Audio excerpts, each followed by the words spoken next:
Welcome back to Landscape Design Masterclass. This is Catherine Arensberg here. If you guys have missed the first few videos, you can go back and watch those. It's very important that you've watched all those because we've pretty much done all the work at this point. We have planned, we have drawn our bed lines in, we put our plants in, and now it's time for the final details. Basically, I'm going to answer some of the frequently asked questions that I get from clients who are DIYing their own landscape. After you plan it, where do you get all the materials? How do you phase it out? If you can't do it all at one time, how do you get this stuff done? So the first question I'm going to answer is where to buy plants. What you can do is to do a plant brokerage. There are several places around town. Local garden centers are usually the ones that you want to go to.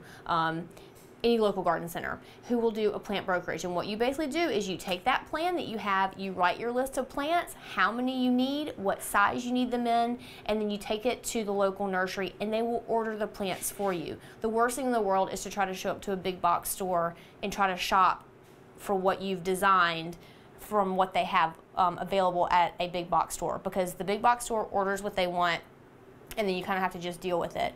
So the best thing for you to do is to go to a local garden center and have them take your shopping list and source it for you.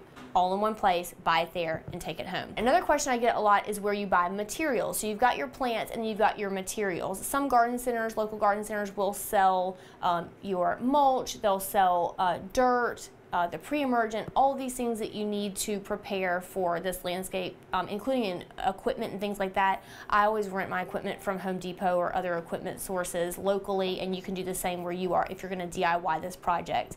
As far as material, a lot of times there'll be bulk material locations. You'll have to look those up wherever you are. There's a place here called Warner Turf. I think that Stokely is going to start selling some bulk items soon, and that's things like topsoil, sand, things like that that you can buy by the scoop, bring a truck, put them in your truck, and then they're much less expensive than buying them in a bag from a big box store. That's definitely not the way you want to go if you're doing a large, landscape design. One of the biggest questions I get asked is about how to phase a project out. If you can't do everything at one time, especially if you're DIYing it, it's a lot of work at one time to do. So here is the way that I phase projects out.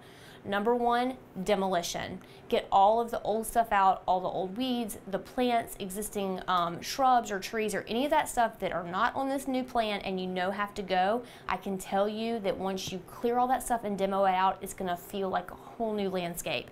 And that's almost free. I mean, you can almost do that at no cost whatsoever. So once you finish doing that, that's phase one. Phase two is preparation of your new beds. So you establish those new bed lines like we have on this plan here. We've got these curvy beds.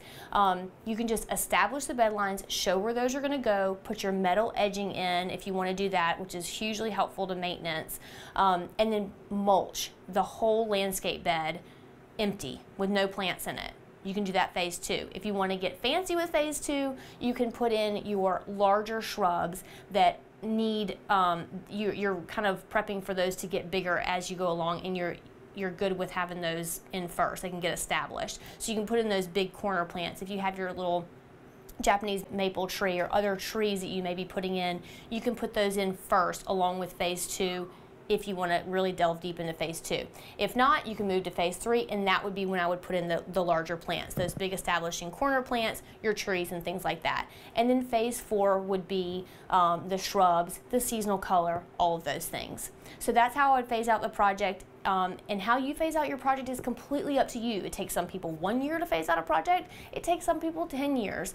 In this series, we've only been talking about strictly plants. We haven't talked about pools or pavers or patios or any of those things that are elements that are always included in landscape. Just talking about plants, and that's how I would phase out a planting plan. So as always, if you guys have any questions, please, please, please comment below, send me a message. It's helpful for you to comment so that other people can get in on the conversation and ask the same questions and kind of gain the knowledge at the same time as we're having a community conversation in the comments below. So please do that. Share with your friends if they're interested in learning this skill. And I'll probably do another video once we get all the questions and answers gathered up so we can find some kind of amend this this lesson series, because I know that you guys are going to have some great questions. So get to sharing, get to drawing. I'll see you guys next time. Thank you for watching.